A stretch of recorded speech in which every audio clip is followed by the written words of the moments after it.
Hi everyone, my name's Lucy and I'm a final year student at the University of Liverpool completing the CON 342 Viral Video module. This is my reflective video essay which critically reflects on my development of viral media knowledge and teamwork and leadership skills throughout the module, using Moon's model of critical reflection to assist with my thought process.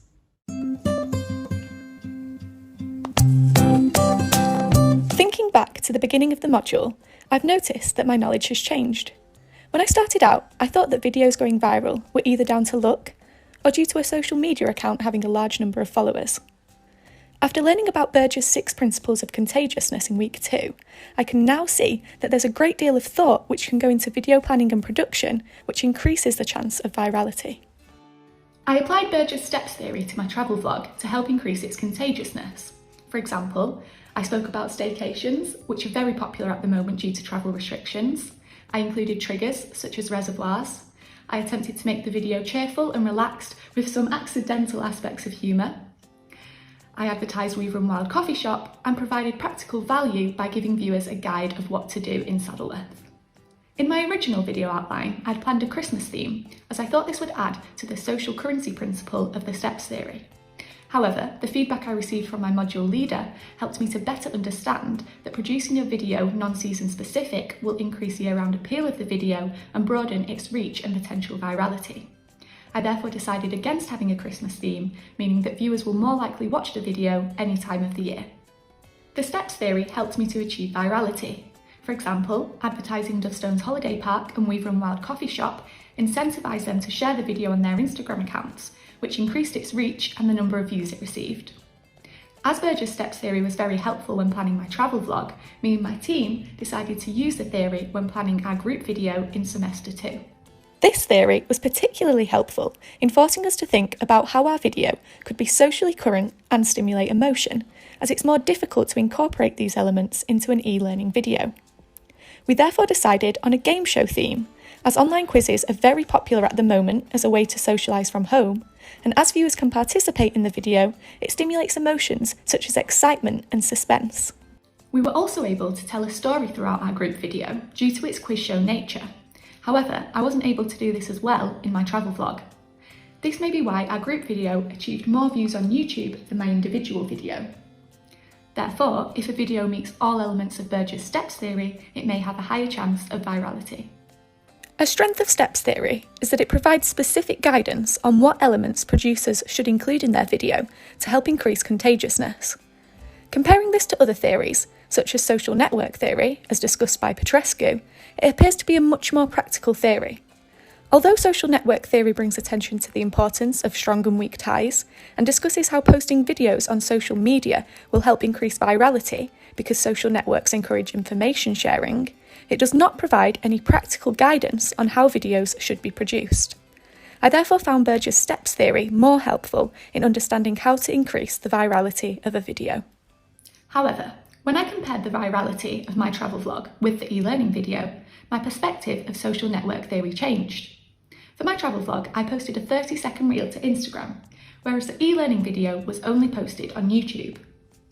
The Instagram reel achieved a significantly higher number of views, and 28.1% of viewers who watched the full video on YouTube came specifically from Instagram. Only 12.7% of views for the e-learning video came from external sources. This supports Petrescu's argument that social networks, such as Instagram, encourage sharing, diffusion and distribution.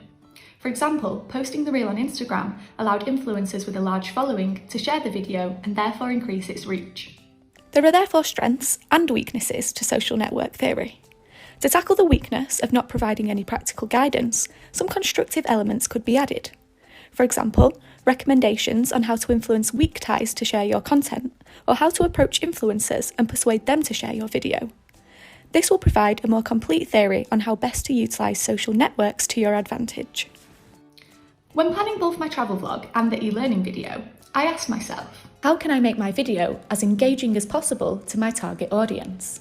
When I thought about this, I realised that I needed to really understand the demographic, behavioural and psychographic factors of the audience.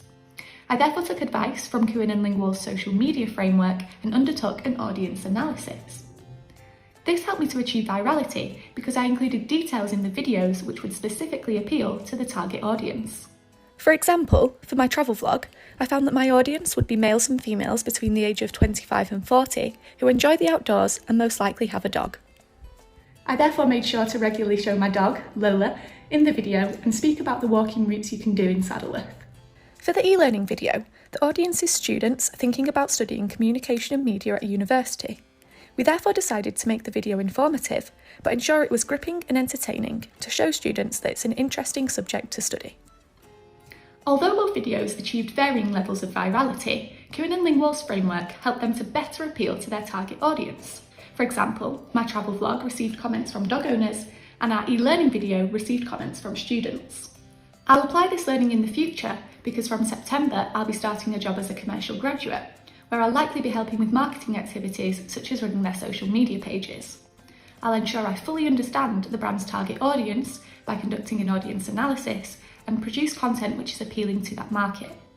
I'll also develop these skills further by completing Skill Success's video production course throughout the summer. This will provide me with in-depth knowledge and practical experience which will help me in my future job.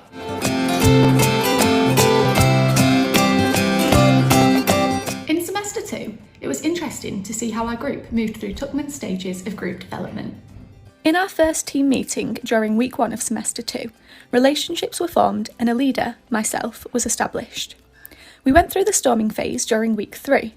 This is because one group member was not showing up to team meetings and therefore conflict arose. However, we quickly moved to the norming phase by addressing this issue and the team member apologised for missing the meetings. We all adopted our roles within the group and were able to effectively allocate tasks based on the team members' strengths and weaknesses as identified in the team skills audit in week 1. For example, I adopted the task of scriptwriter. Personal opinions were also openly discussed. For example, during a team meeting in week 4, teammates helped me realise that we were focusing too much on the entertainment aspect of the video and ignoring the education side. She expressed that we needed to include more academic knowledge and suggested adding some animated clips to help explain the answers to the quiz questions. This helped me realise that we needed to keep the genre in mind and ensure we were meeting the requirements of an e-learning video. The success of the norming phase meant that we could enter the performing phase and successfully complete the production of our e-learning video. Although I can clearly see how we move through Tuckman's stages, there are different perspectives on group development which have influenced my thinking on this. For example, Tuckman discusses how other studies, such as those undertaken by Smith and Osberg and Berliner, identify additional stages of group development. What I found most helpful in understanding how our group developed was a discussion of a stage before forming, referred to as pre-stage 1. This is when certain members have to be persuaded to take the group project more seriously. I believe our group went through this additional stage as we had to prompt a team member to take part in the meetings and take them more seriously. According to Goleman, there are 6 basic leadership styles. I believe I mainly took on an authoritative or visionary leadership style. I created a vision to produce a quiz-style e-learning video, but wanted to ensure that team members could express their opinions and choose what tasks they wanted to complete. So during team meetings, I made sure to ask everyone if they had any comments or feedback. Although this style of leadership was mostly effective in helping us achieve our goals, sometimes it was difficult when teammates were less forthcoming with their opinion. Admittedly, I think that this made me take on a coercive style at times. For example, in week 2, I allocated 2 academic articles to a teammate to read. However, she later revealed that she would have preferred a different 2 articles as she had more knowledge on those areas. This may have hindered the project, as she could have connected better with those articles and developed an innovative video idea. When reflecting on this, I asked myself, how could I have avoided this negative leadership style? I realised that I could have approached the team members separately, outside of the team meeting, rather than expecting everyone to speak up. I'll apply this learning in the future. For example, when I start my graduate job, I'll be expected to work in multiple teams of people, and if a teammate isn't speaking up during meetings, I'll approach them separately to check they're okay and ask if there's anything they wanted to say. Most team members took on a coaching leadership style, which helped us to achieve our team goals. For example, one team member, who was a strong scriptwriter, helped me to improve on my first draft of the script by giving constructive feedback, such as to write the quiz questions in the order the academic paper's written. This helped the structure of the video align better with the article and helped the video to flow. Additionally, I helped teach a teammate how to make animations on PowerPoint, as this is something I'd done previously during my industrial placement year. This meant that we could explain the answers to the quiz questions visually and better meet the criteria of an e-learning video. According to Goleman, being able to switch between authoritative, affiliative, democratic, and coaching styles of leadership creates the best organisational climate and optimises business performance. I understand now that my priority should be to work on my affiliative and democratic leadership styles whilst maintaining my authoritative and coaching style. I'll aim to develop these skills in the future, for example, during my dance team practices. I believe these leadership styles will be effective in this participatory environment where it's vital that everyone feels involved and morale is high. I'll lead a number of dance classes and apply these leadership skills in order to develop my skills.